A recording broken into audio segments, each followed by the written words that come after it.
வருவாய் தருணமிதுவே அழைக்கிறாரே வல்ல ஆண்டவரே சுவண்டை வருவாய் தருணமிதுவே அழைக்கிறாரே வல்ல ஆண்டவரே செய்திகள் என்பதாக எதிர்ப்போம்.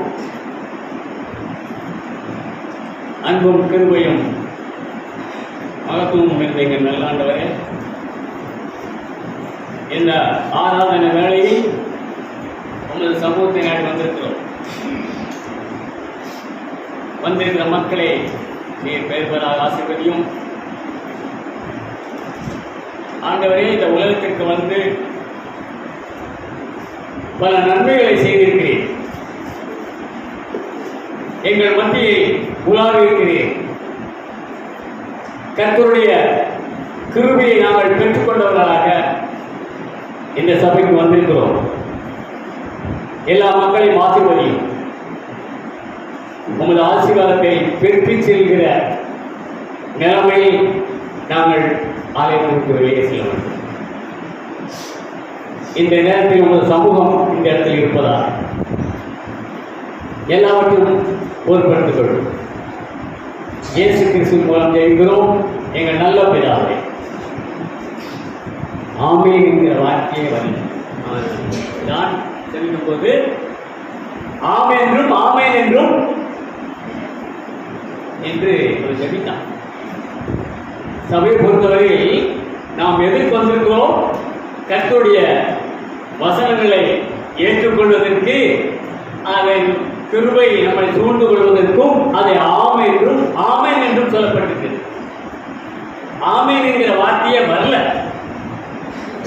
இப்ப மறுபடியும் நான் அந்த ஜெபத்தின் முடிவில் நான் சொல்லுவேன், இந்த 4 சிவர்களும் கேட்கும்படியாக ஆமென் என்று எல்லாரும் சொல்ல வேண்டும். எல்லாவற்றையும் பொறுப்படுத்திக் கொள்ளும் சார். ஆண்டவரே, உமது சமூகத்தை நாடு வந்திருக்கிறோம். எல்லாவற்றையும் பொறுப்படுத்தி எங்களை நீர் வழிநடத்தும். இயேசு கிறிஸ்துவின் இனிய இன்ப நாமத்தினாலே கெஞ்சி மன்றாடுகிறோம் அருமை பிதாவே. அல்லேலூயா.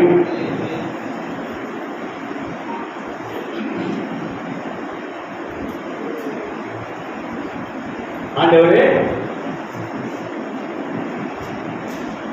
இந்த உலகத்தை ஸ்தாபித்து இந்த உலகத்திற்கு வந்து பல தலைமுறைகளை ஆண்டவர் உருவாக்கி வந்து தந்திருக்கிறார். குறிப்பா தலைமுறை என்றால் என்ன? நாம் இப்பொழுது இருப்பமே இது ஒரு தலைமுறை.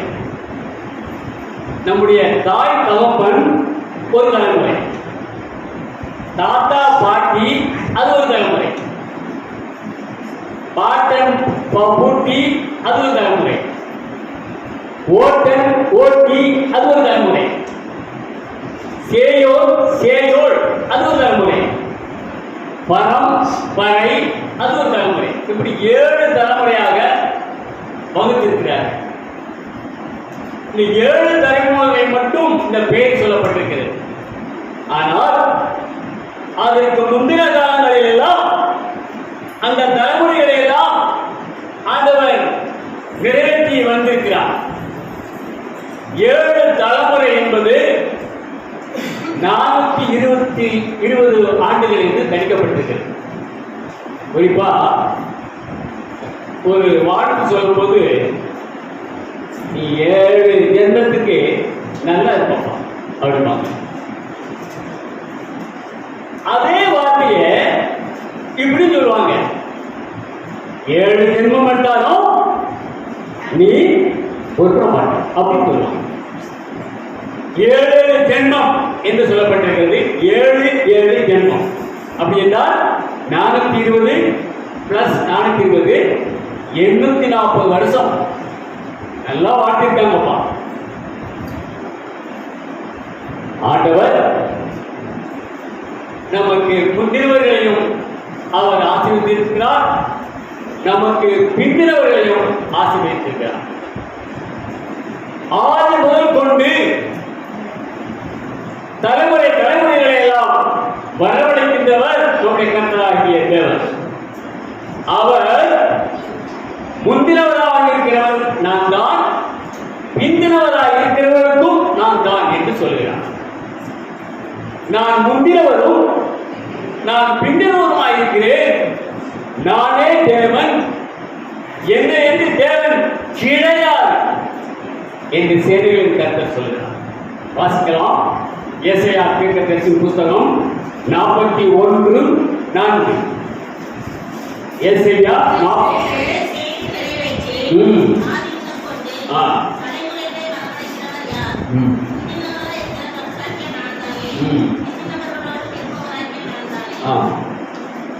ஏசாயா 44:6.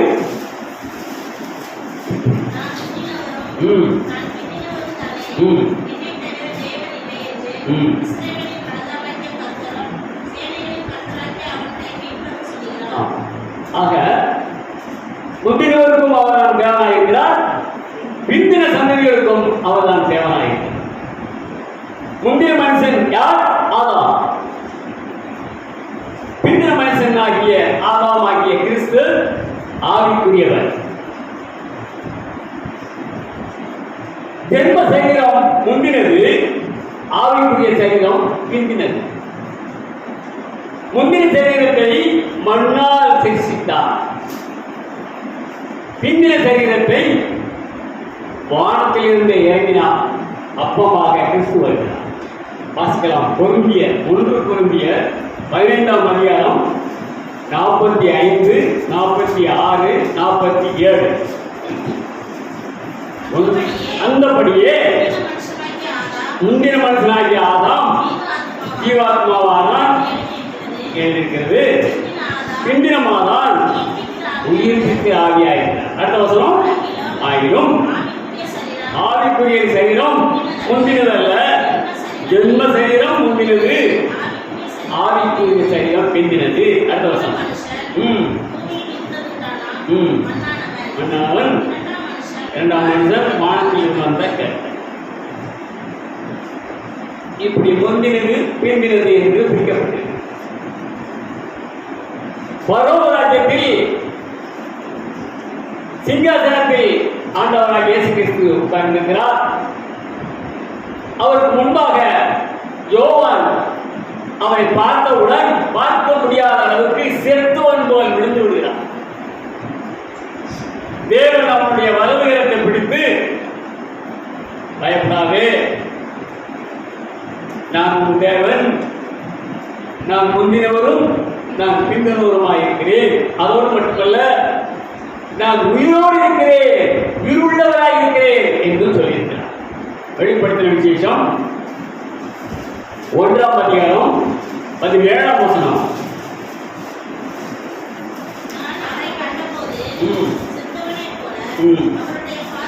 விழுந்து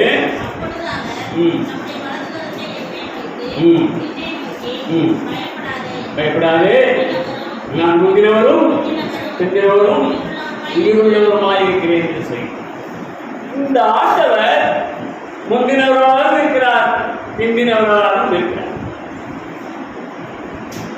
இன்னும் நமக்கு பிறகு இன்னும் சந்ததிகள் உருவாகிக் கொண்டே இருக்கும். அவற்றுக்கெல்லாம் அவர் ஆண்டவராக இருக்கிறார்.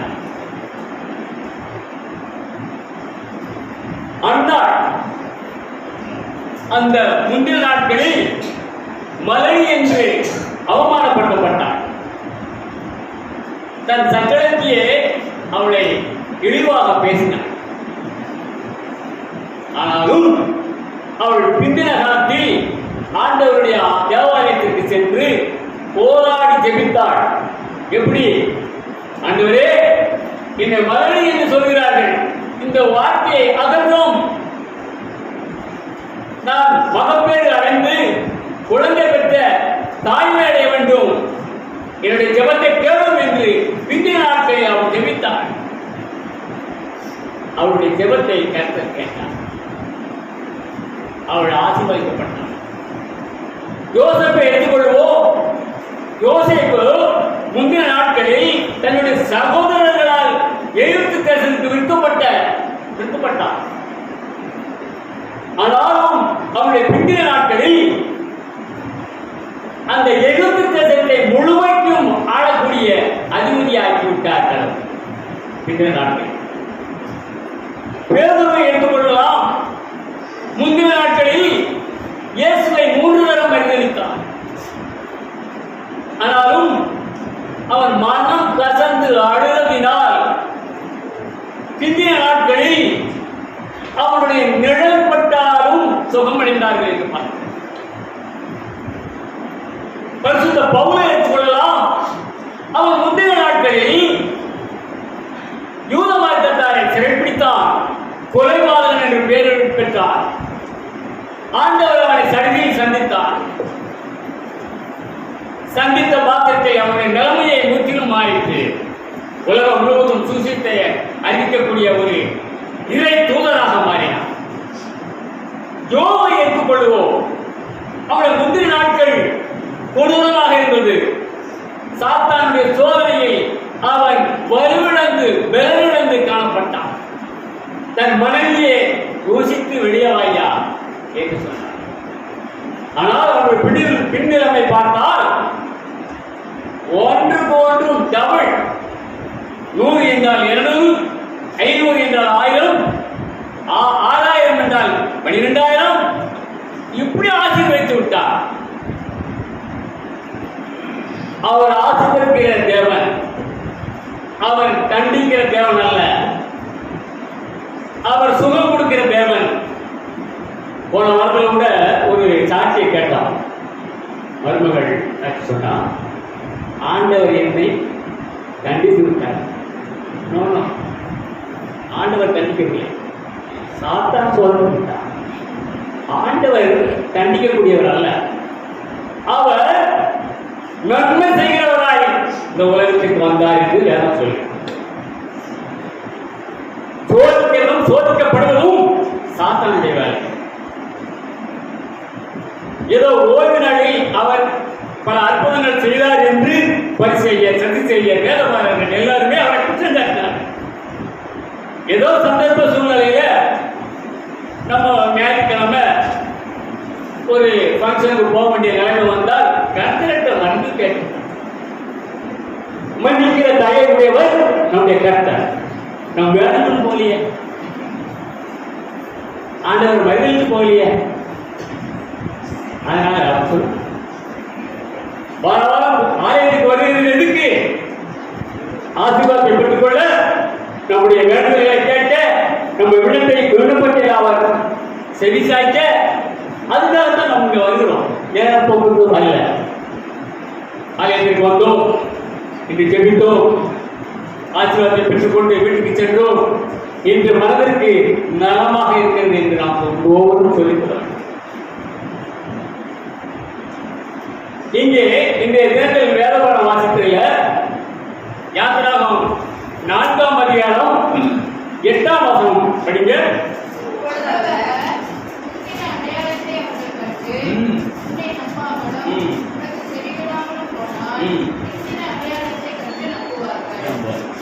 இது கர்த்தராகிய தேவன் சொன்ன வார்த்தை. அவர் முந்தின அடையாளத்தை அவர்கள் நம்பாமல் இருந்தால் பிந்தின அடையாளமாகிய இந்த அடையாளத்தை கண்டு அவர்கள் நம்புவார்கள். நமக்கு எல்லாருக்கும் தெரியும் மோசையை பற்றி. மோசே ஒரு லேவி குடும்பத்தில் பிறந்தவன், லேவி வம்சத்தை சேர்ந்தவன். எகிப்திலே இஸ்ரவேலர்கள் பெருகி கொண்டிருக்கிற நேரத்தில் அந்த பார்வோன் அரசன் இஸ்ரவேலர்கள் பெறுகிறார்களே, ஆகையினாலே ஆண் குழந்தைகளை கொன்று போட வேண்டும் அல்லது நதிக்கரையில் போய் தூக்கி விட்டு எறிந்து கொண்டுட வேண்டும் என கட்டளை. அந்த நேரத்தில் மோசையை பிறந்திருக்கிறார். அந்த மோசையை அவர்கள் 3 மாதம் வீட்டில் ஒழித்து வைத்து அவனை வளர்க்கிறார்கள். சத்தம் வெளியே இருந்துச்சுன்னா, ஏன் இங்கே ஒரு ஆம்பளை பிள்ளை இருக்குன்னா தூங்கிடா, தூக்கி கொள்ளுங்கடா அப்படின்னு சொல்லிடுவான். அதனால ஒழிச்சு வச்சு மோசையை வளர்க்கிறார்.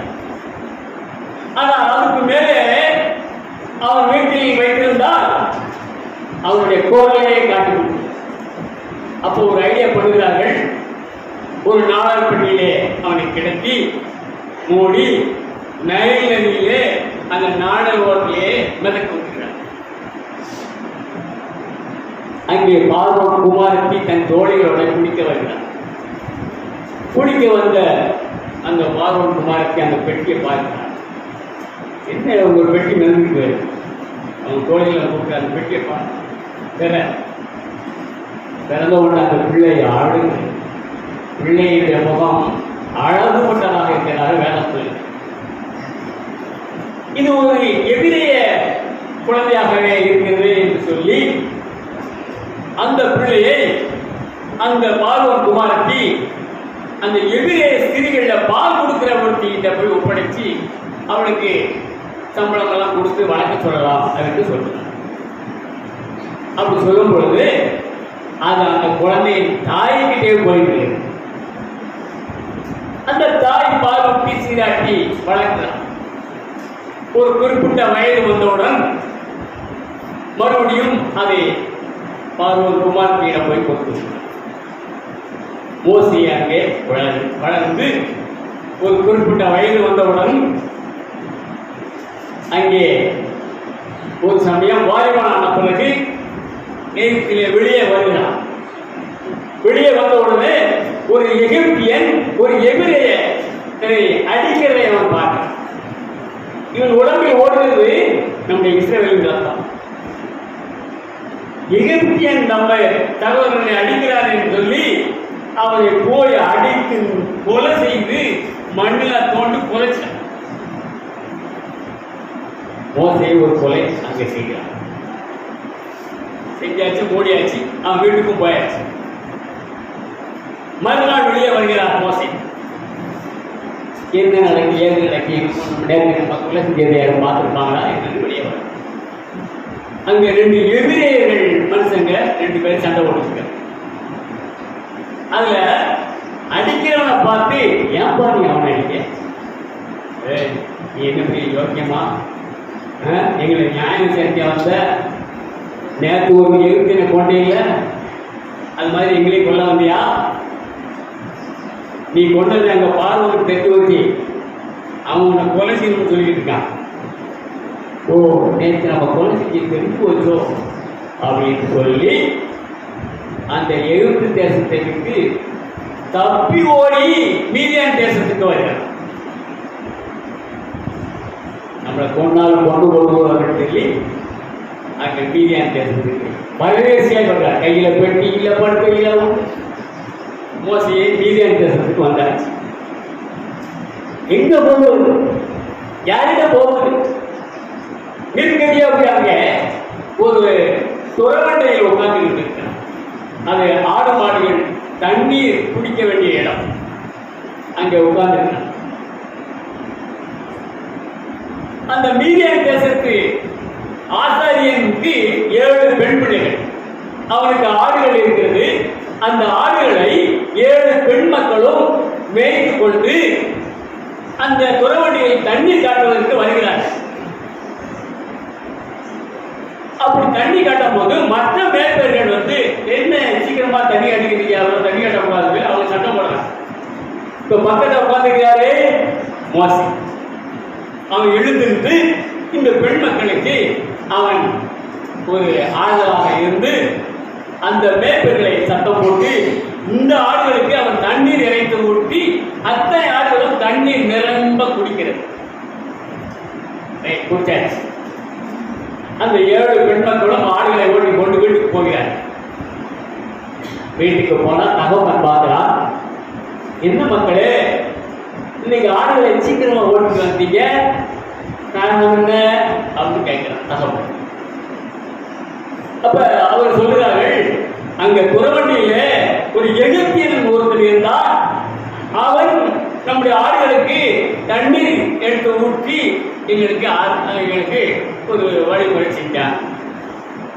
அப்ப அந்த மீதியான் தேசத்து ஆசாரியன், அவன் பேர் இத்தியூ, அவன் சொல்கிறான், அவ்வளவு உதவி செஞ்சவனை நீங்க ஏன் சொன்னீங்கப்பா, அவன் கூட்டம் அவனுக்கு சாப்பாடு கொடுத்து அவன் பராமரிக்கும், நன்மை செய்தவனுக்கு நாம் ஏதாவது செய்ய வேண்டாமா என்று தன் பிள்ளைகள்கிட்ட சொல்றோம். அந்த பிள்ளைகள் மறுபடியும் துறவண்டிக்கு வந்து மோசையை பார்த்து, எங்க தகப்பன் கூப்பிடுகிறார், நீர் வார்த்தை. ஆண்டவர் எவ்வாறு வழிநடத்துகிறார் பார்த்தீங்கன்னா, எகிப்து தேசத்திலிருந்து கொலை செய்து பரதேசியர் வந்தான். வந்த இடத்தில் ஒரு பிழைப்பு எப்படி வருகிறது பார்த்தீங்களா? அங்க மீதான தேசத்து அந்த ஆசாரின் வீட்டுக்கு போகிறான். அவனுக்கு நல்ல உபசரிப்பு, நல்ல சாப்பிடுகிறான். 7 பெண் பிள்ளைகளை பெற்றவர்கள் மாப்பிளை கிடைக்காமல் இன்று வரைக்கும் தவித்துக் கொண்டிருக்கிற வேளையில் நமக்கு ஒரு நல்ல ஆடவன் கிடைத்திருக்கிறான் என்று அவன் நினைத்து தன் பெண் பிள்ளைகளில் ஒருத்தியை திருமணம் செய்து வைத்திருக்கிறான். அவர் பெயர் என்பதே சிப்போரா. சரி, இப்ப அடைக்கலமா போன இடத்துல ஒரு குடும்பம் நடத்தக்கூடிய அளவுக்கு ஒரு மனைவி கிடைத்திருக்கு. அவன் அங்கே குடும்பம் நடத்தி கொண்டிருக்க வேளையில் அடுத்து என்ன, ஒரு ஆண் பிள்ளையை பெற்றெடுக்கிறான். அவன் பேர் என்ன? கெர்சோம். நான் பரதேசியா இந்த வீட்டுக்கு வந்தேன், ஆகவே இவருக்கு கெர்சோம் என்று பேர் வைக்கப்பட்டிருக்கிறது என்று சொன்னார். இப்ப அங்க குடும்பம் குடித்தனமா இருக்கிறான். அங்கே ஆடு இருப்பதனால் மோசேக்கு தன் மாமனுடைய ஆடுகளை மேய்ப்பதற்கு அங்கு ஒரு வேலைக்காரனாக இருக்கிறார். ஆடைகளை மேய்ப்பதற்கு ஒரு நீண்ட கம்பு வேண்டி இருக்கு. அந்த காலத்தில் பக்கத்துலாம் அப்படி யாரும் கம்பு வைக்கிறதா தெரியல, சும்மா ஒரு பிச்சை மாதிரி வச்சுட்டு போறாங்க. அப்ப பாத்தீங்கன்னா நம்ம ஆடு வயதுல சிலம்பு கம்பு வரும், அதை அப்படி பிடிச்சிட்டு போவாங்க. ஆடுகளை பேர் சொல்லி அழைத்ததாக இருக்கிறது. அப்ப ஆடுகளை அந்த வனாந்தர வழியாக ஓட்டிக் கொண்டு வரும் பொழுது ஓரெட் என்ற மலைப்பகுதிக்கு வருகிறார். அங்கே ஒரு அற்புத காட்சியை பார்க்கிறார் மோசே. என்ன காட்சி? ஒரு முட்செடி, பசுமையான முட்செடி அக்கினி ஜுவாலித்து எரிந்து கொண்டிருக்கிறது. அது வேகாமல் இருக்கிறது, சாம்பலமும் ஆகவில்லை, ஆனால் அக்கினி எரிந்து கொண்டிருக்கிறதே மோசே பார்க்கிறார். ஏன் ஒரு அதிசயமாக இருந்த பசுமையான செடியா இருக்கு, அது எரியாம இருக்கிறதே சொல்லி பக்கத்துல கொஞ்சம் வேகமா என்னன்னு பார்ப்போமே சொல்லி போய் பார்க்கணும். அப்ப ஒரு குரல் கேட்கிறது, மோசே மோசே. மோசே மோசே நம்ம வேதனை சத்தம் கேட்கிறது என்று இவருக்கு ஒரு திகில். மொத்தத்தில் நினைச்சுட்டான், இதோ அடியேன் அடியேன்ட்டான். இந்த பூமி ஒரு தேவ பருவம் உள்ள பூமி ஆகினால உன்னுடைய செருப்பை கழட்டிட்டு செருப்பை கழட்டி விட்டு அந்த புண்ணிய பூமியை நீக்கிறான். இன்றைய காலகட்டத்தில் எத்தனையோ பெரிய பெரிய பிரசிப்பார்கள் இருக்கிறார்கள். ஆலயத்துக்குள் அதுவும் இந்த குறிப்பிட்டு போட்டு சூட்டு போட்டு ஊசால் போட்டு பேசிக் கொண்டிருக்கிறார்கள். அது நல்லதல்ல. அந்த தேவனுடைய பர்வதத்தில் ஆண்டவர் அக்னி ஜுவாலையை நின்று பேசிக் கொண்டிருக்கிறார். பக்கத்திலே மோசே இருக்கிறார். அந்த மோசே ஆண்டவரை பார்த்து, ஆண்டவரே, நான் உம்மிடத்தில் பார்ப்பதற்கு பிரயாசப்படுகிறேன், உம்மை பார்ப்பதற்கு என்னால் முடியவில்லை அப்படின்னு சொல்கிறார். ஏனென்றால் அவர் பிரகாசம் உடையவர், கடவுள் பிரகாசம் உடையவர். மனிதன் கண்ணால் பார்க்க முடியாது, பார்க்க முற்படுகிறான், அவனால் பார்க்க முடியவில்லை. 2 கரங்கள். இப்ப ஆண்டவர் சொல்கிறார், மோசே, எகிப்தில இஸ்ரவேல் ஜனங்கள் படுகிற கஷ்டங்கள் நான் அறிவேன், அவர் வேதனைகளை நான் அறிவேன். அவர்கள் எல்லாம் எகிப்து தேசத்திலிருந்து மீட்டுக் கொண்டு வர வேண்டும். இங்கே கானானியர் ஏத்தியர், எமோரியர், பெர்சியர், எபூசியர், ஏவியர் போன்றவர்கள் வாழுகின்ற கானான் தேசத்தில் பாலும் தேனும் ஓடுகிற அந்த விசாலமான இடத்திற்கு அவர்களை அழைத்து கொண்டு வருவதற்கு நான் ஆசைப்பட்டுக் கொண்டிருக்கிறேன். ஆண்டவர் சொன்ன வார்த்தைகள். ஆகவே நீ பார்வோனிடத்திற்கு சென்று இந்த இஸ்ரவேல் ஜனங்களை மீட்டுக் கொண்டு வர வேண்டும். உன்னை நான் பார்வோனிடத்திற்கு அனுப்புவேன், நீ வா என்று சொல்லுகிறார். இப்ப அந்த வார்த்தை கேட்ட உடனே மோசே அதுக்கு பதில் சொல்லணும். சரியானவரே, நான் போறேன் என்று சொல்லாமல் பல சாக்கு போக்குகளான பதிலை சொல்லுகிறார். வாசிக்கலாம். யாத்திராகமம்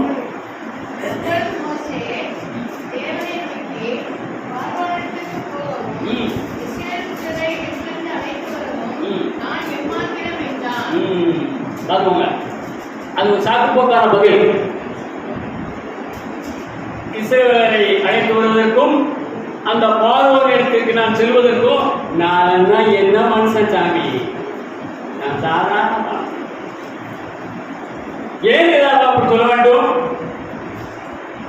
எதற்காக சொல்கிறான்? அதே எகிப்து தேசத்திற்கு நம்மளை போக சொல்லுகிறாரே, அங்கே நாம் கொலை செய்து வந்து கொண்டிருக்கிறோம். நம்ம இப்ப போன நம்மளை கொன்று போடுவார்களே என்று அவன் மனதுக்குள்ள வைத்திருக்கிறான் அந்த விஷயத்தை. ஆகையினால இப்ப முதல் தடவை ஒரு சாக்கு போக்கானது, நான் போவதற்கு எம்மாத்திரம் சாமி அப்படின்னு சொல்லி. இப்ப அதற்கு ஆண்டவர் அதுக்கு பதில் சொல்றார்.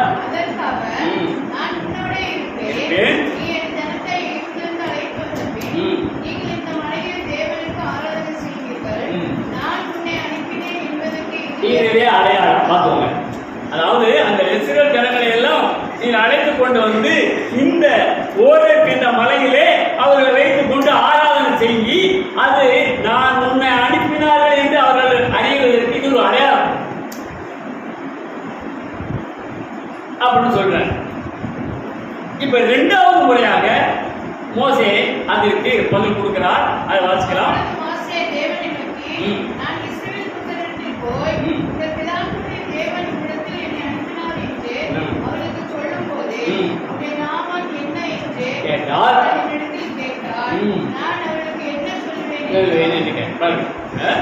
நான் 30 தேவன் என்னை உன்னிடத்தில் அனுப்பியிருக்கிறாரு, அவர்கள் அவருடைய நாமம் என்னன்னு உனக்கு சொல்ல தெரியுமாப்பா?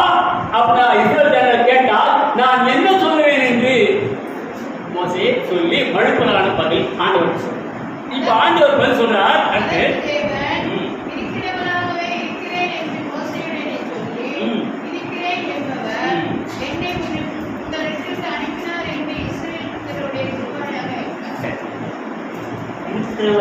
இருக்கிறேன் என்று அவர் சொல்கிறார், இருக்கிறேன் என்று அவர் சொல்கிறார் என்று சொல்லு.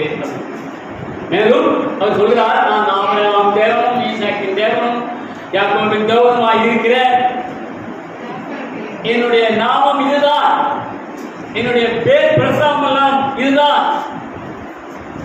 நம்ம இன்னைக்கு ஜெபிக்கும் பொழுது அதைத்தான் சொல்லிக் கொண்டிருக்கிறோம். இப்ப வரைக்கும் ஆபிரகாமின் தேவனே, ஈசாக்கின் தேவனே, யாக்கோபின் தேவனே என்னை ரட்சியும் என்று சொல்லிக் கொண்டிருக்கிறோம். அவரே சொல்லிட்டார், இதுதான் என்னுடைய பேர் பிரசாதம், இதுவே என்னுடைய நாமம் என்றெல்லாம் சொல்றார்.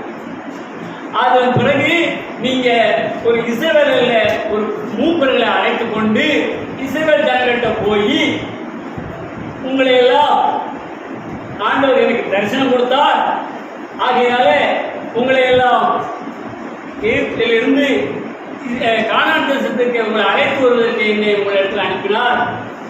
அது மூலம் மட்டுமல்ல, பார்வோன் இடத்திற்கும் போய் எங்களுடைய ஜனங்களை எல்லாம் நீர் அனுப்பிவியா, நாங்கள் இந்த வனாந்தரத்தில் பயணமாகி 3 நாள் பயணத்துக்கு பிறகு கர்த்தருக்கு பலியிட வேண்டியிருக்கிறது என்றெல்லாம் சொல்லி ஆண்டவர் சொன்னார். இப்ப 3வது முறையாக மழுப்பலான பதில், சாக்கு போக்கான பதில் சொல்கிறார் மோசே. வாசிக்கலாம். 4ஆம் அதிகாரம் 1ஆம் வசனம்.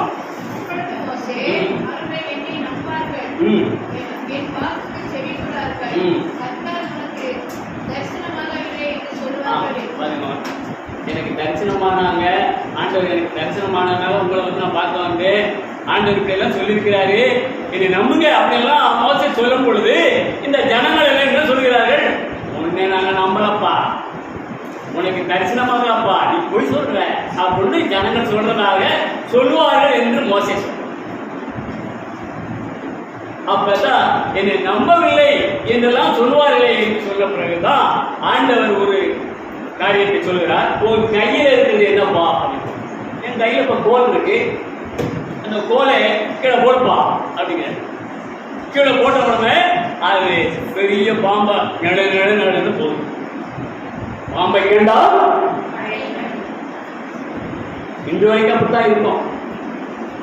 சப்போஸ் உதாரணத்துக்கு அந்த வழியா ஒரு பாம்பு, குட்டி பாம்பு வந்துருச்சு, எல்லாரும் என்ன செய்வோம்?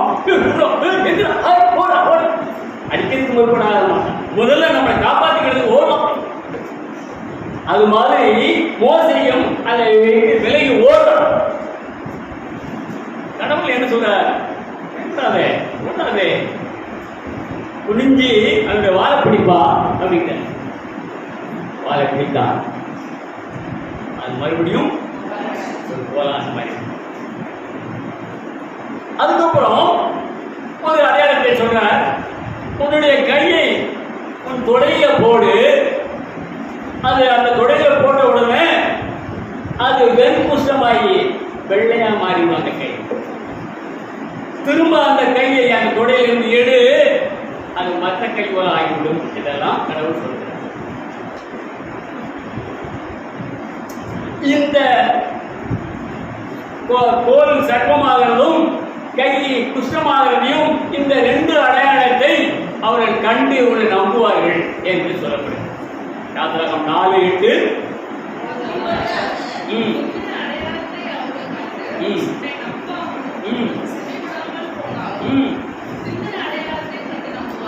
முந்தின அடையாளம் என்னது?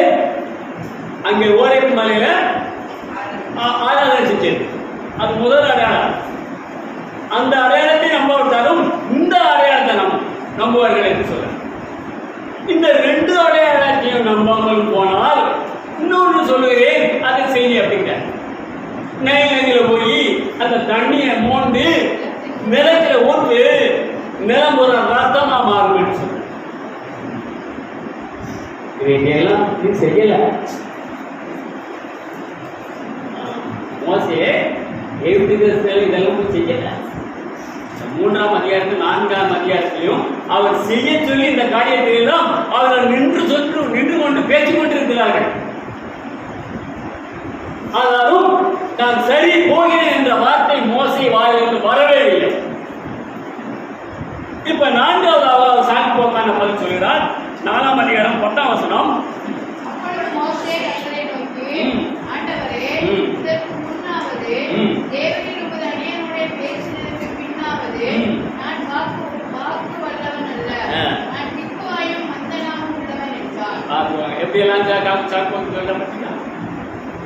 அவன் மருகி ஆண்டவர் சொல்லிக்கிட்டே இருக்கிறார். ஒரு பாத்திரத்தை, ஒரு மனுஷனை திருந்தும் வரையிலும் அந்த மனிதனை அவர் சும்மா விட மாட்டார், தொலைந்து போறாமல் விடவே மாட்டார். தெரிந்தெடுத்த பாத்திரத்தை வணைந்து நல்ல பானையாக ஆக்கிறவர் நம்முடைய தேவன். அதுக்கு பிறகு மோசைக்கு பதில் சொல்லுகிறார் கடவுள். அடுத்த வசனம். வாயை உண்டாக்கினவர் யார்? ஊமையையும் செவிடனையும் குருடனையும் உண்டாக்கினவர் யார்? நான் தானப்பா. நீ எங்க மந்தவாய் என்று சொல்ற, திக்குவாய் என்று ஏன் சொல்ற? நான் உங்களோடு பேசுகிறேன், நீ பேச வேண்டிய வார்த்தையை நான் உனக்கு சொல்வேன். அதற்கும் அவன் மழுப்பலான பதில் சொல்கிறான். 5வதாக அவன் சொல்ற பதில் 13ஆம் வசனம். அதற்கு அவன் கடைசியில் அவன் பதில், ஆண்டவரே ஆளை விடுங்க சாமி, எனக்கு ஒன்றும் முடியாது, உங்களுக்கு அதுக்கு உரிய ஆள் யாரோ அவரை அனுப்பணும் அப்படின்னு சொன்னார். 5வது முறையாக அவன் மழுப்பலான பதில் ஆண்டவருக்கு சொல்லும் பொழுது இப்பொழுது ஆண்டவருக்கு என்ன இது கோபம் வந்து கட்டுறோம்.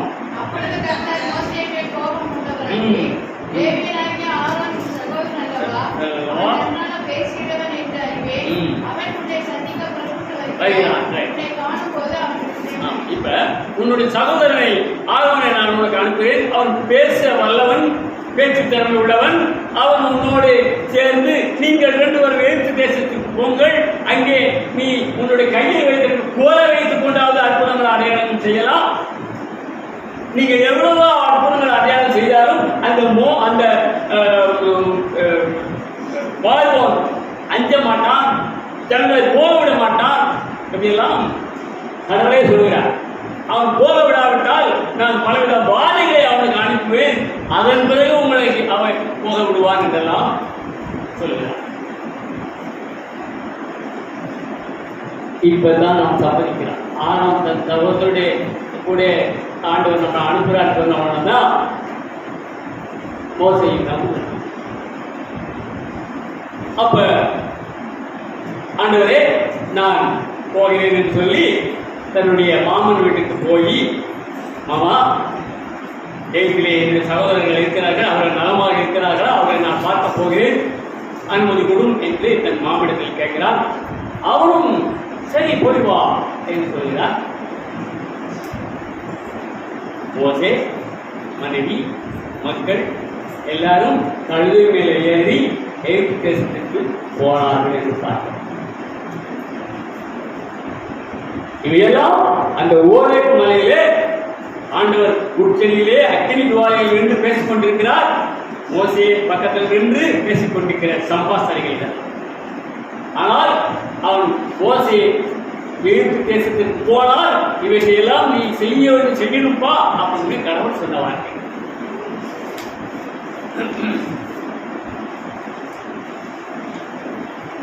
உன்னை நானே தேர்ந்து கொண்டேனே மகனே,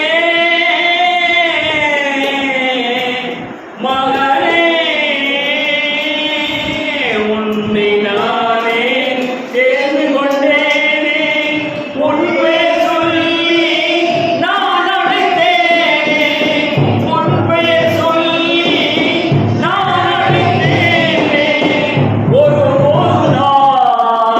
கைவிட மாட்டேன், கைவிட மாட்டேன்.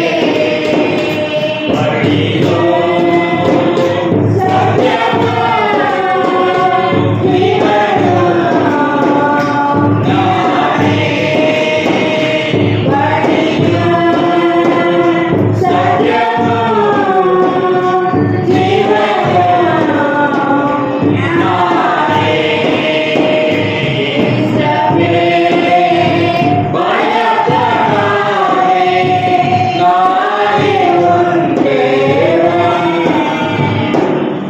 இரண்டாவதாக வாசிக்கலாம் ரூத்தின் புஸ்தகம்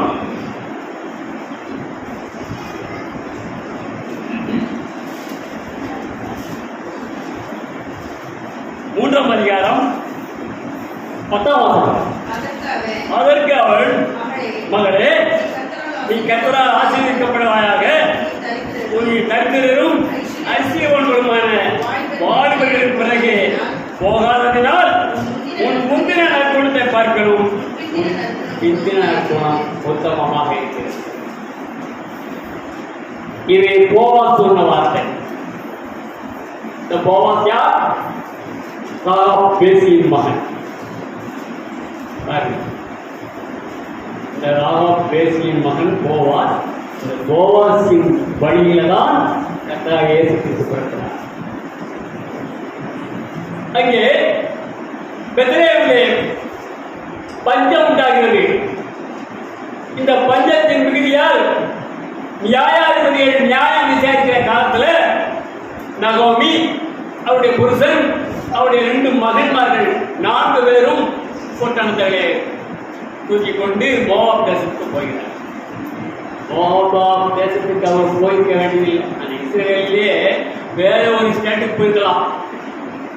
இப்ப நம்ம இந்திய நாட்டை விடுவோம், தமிழ்நாட்டில் பஞ்சம், ஆந்திராவுக்கு இருக்கலாம், இந்த கர்நாடகாவுக்கு இருக்கலாம். அது மாதிரி இஸ்ரேலிலே பெத்லகேம்ல பஞ்சம் வந்துருச்சு. பஞ்சம் வந்ததுனால இவங்க நினைச்சாங்க பொட்டணத்தை கூட்டிக்கிட்டு மோவாப் தேசத்தை பிழைக்க போயிட்டாங்க. போன இடத்துல கணவனை இழக்கிறார். கணவனை இழந்த பிறகு அந்த மோவாப் தேசத்திலே உள்ள பெண்களாகிய ரூத், ஓர்பாள், இந்த 2 பேரையும் தன் மகன்மார்களுக்கு கட்டி வைக்கிறார். அப்படி கட்டி வைக்கிற கொஞ்ச காலத்திலே இந்த 2 பேரும் மறுக்கிறாங்க. இப்ப யாரா இருக்கா? நகோமி தன்னுடைய மருமக்கமார்கள் ஓர்பாளும் ரூத்தும் இருக்கிறார். அங்க இஸ்ரேலிலே பெத்லெஹேமிலே நல்ல செழிப்பு உண்டாயிருக்கிறது என்று கேள்விப்பட்டு இந்த அம்மா இந்த 2 மருமக்கன்மார்களை கூட்டிக்கிட்டு வந்தார்.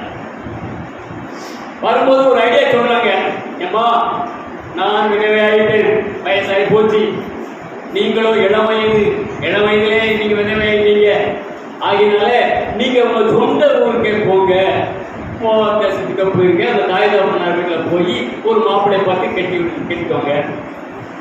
நல்ல வார்த்தை சொன்னான்னு சொல்லி ஒருபாடு ஓடி. ஆனால் ரூத்தோ தன்னுடைய மாமியோடு சேர்ந்து வருகிறார். இந்த ரூத் யார் என்றால் மோவாப் தேசத்தின் ராஜாவின் மகள். இந்த மோவாபியர்கள் யார் தெரியுமா? கர்த்தருக்கு அருவருப்பானவர்கள், அந்த லோத்தின் மகள்களுக்கு பிறந்தவர்கள். தவறாக மூத்தவள் அம்மோனின் புத்திரனுக்கு தலைவனாக இருக்கிறான், இளையவள் பெற்ற பிள்ளைக்கு மோவாப் தேசத்தின் தலைவனாக இருக்கிறார். ஆனால் அவர்கள் எல்லாம் கர்த்தருடைய சபைக்கு ஆகாதவர்கள். அப்படி ஆகாத மோவாப் தேசத்திலிருந்து வந்த ரூத்தை கர்த்தர் அரவணைக்கிறார், பாதுகாக்கின்றார். அவர் சொல்கிறார், உன்னுடைய தேசம் என்னுடைய தேசம், உன்னுடைய இடம் என்னுடைய இடம், உன்னுடைய தேவன் என்னுடைய தேவன் என்று என்னுடைய மாமியாருக்கு நல்ல வாக்கு போட்டு நகோமிக்கு ரொம்ப சந்தோஷம்.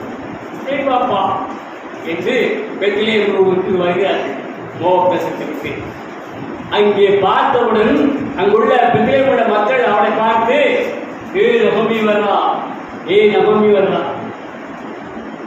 அவன் சொல்றா, நகமியிலே போறாங்கம்மா, எனக்கு மாறா என்று சொன்னார், கசப்பு அப்படின்னு சொல்லி ஆண்டவரை நோக்கி கொஞ்சம் மறுதளித்து பேசுறான்.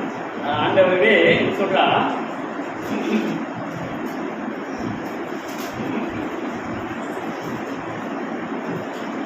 என்னை, அதாவது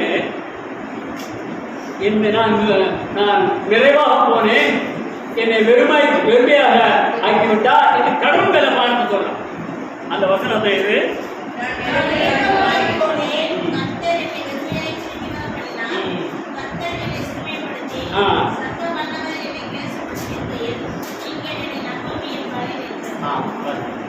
ஆண்டவர் மேல குறை சொல்லக்கூடாது. நீங்க ஏதாவது என்ன சொல்றது, கொடுத்து போய் அங்க போனவங்க ஆண்டவர் போய் சொன்னாரா மோவாப் தேசத்துக்கு? இல்லையே. போய் தவறா போய் அங்கே சாத்தான் சோதனையினால கணவனை இழந்தான், பிள்ளைகளை இழந்தாள். கடவுளை கூட சொல்ல வேண்டும்.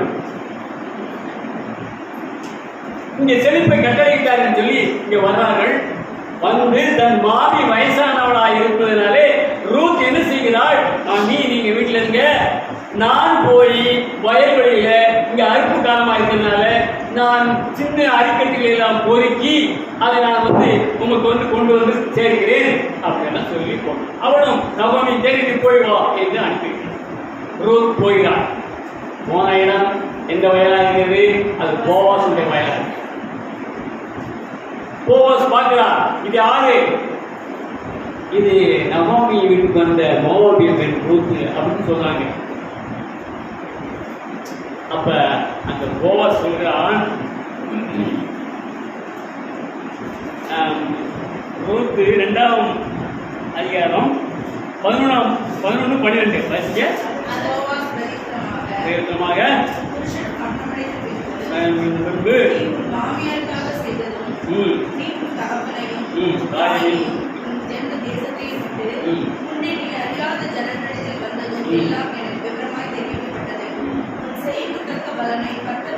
உன் செய்யத்தக்க பலனை கர்த்தர் உனக்கு கட்டளையிடுவாராக.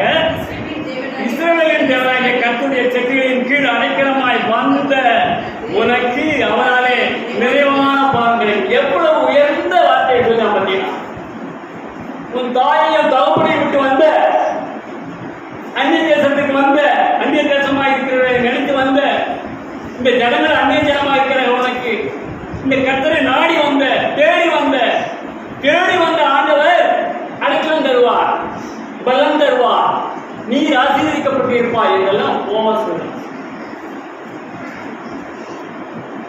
அவளுக்கு தன்னுடைய வேலைக்காரிகளுக்கெல்லாம் சொல்கிறான் போவாஸ், இவள் மோவாவிய பெண்ணு, இந்த பெண் அறிக்கைகளுக்கு பிறக்க வருகிறாள், நீங்க அவளுக்கு சிந்திட்டே போங்க, அவள் பிறக்கிக் கொள்வாள், அவளை யாரும் ஒன்றும் சொல்லிதாங்க, அவள் தண்ணி கேட்டா தண்ணி கொடுங்க, சாப்பாடு கேட்டால் சாப்பாடு கொடுங்க என்றெல்லாம் கவனிக்கிறான்.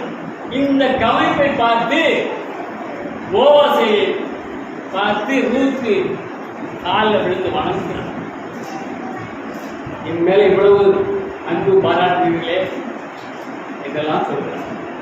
சரி, அன்று எல்லாத்தையும் கதிரெல்லாம் புரட்டி கொண்டு சாயங்கால வேலையில வீட்டுக்கு திரும்பி வருகிறான்.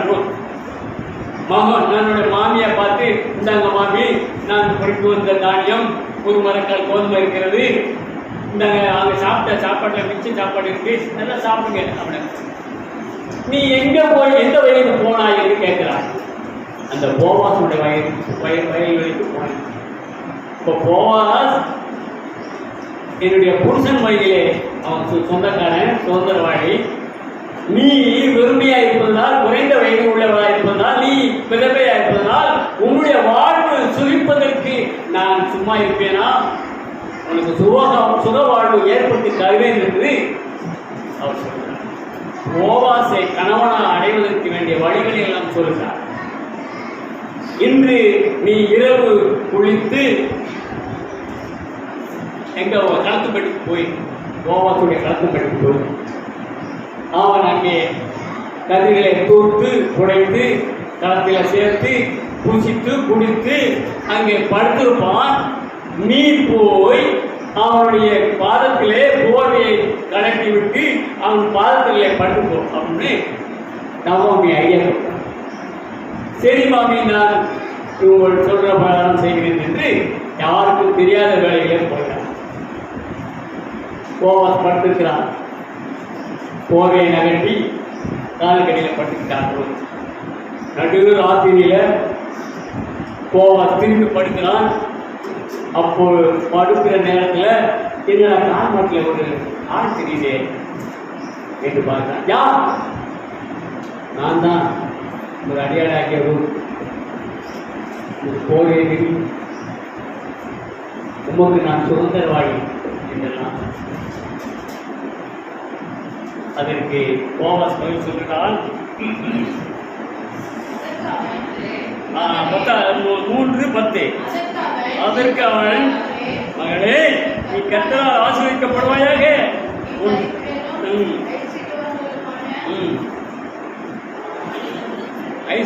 ஐஸ்வர்யவான்களுமான வாலிபர்கள் பிறவே போகாததனால் உன் முந்தின நற்குணத்தை பார்த்து அவன் பாருப்பா எவ்வளவு தூரம் சொல்லாமாங்க.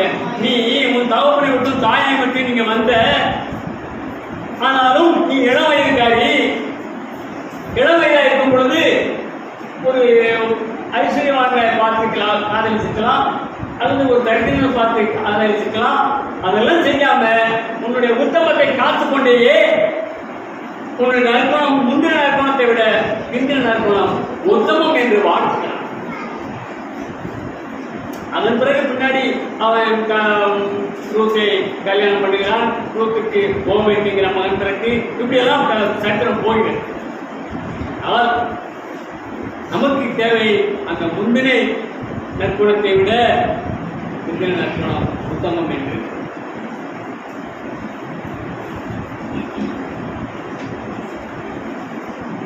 ஓய்வின்றி காதீர்கள் பொருத்துகின்றேன், வேறொரு வயல் நான் போவதில்லை. ஓய்வின்றி காதீர்கள் பொருத்துகின்றேன், வேறொரு வயல் நான் போவதில்லை. போவா போவா போயா என்னை மூடுமையா. ஏசையா ஏசையா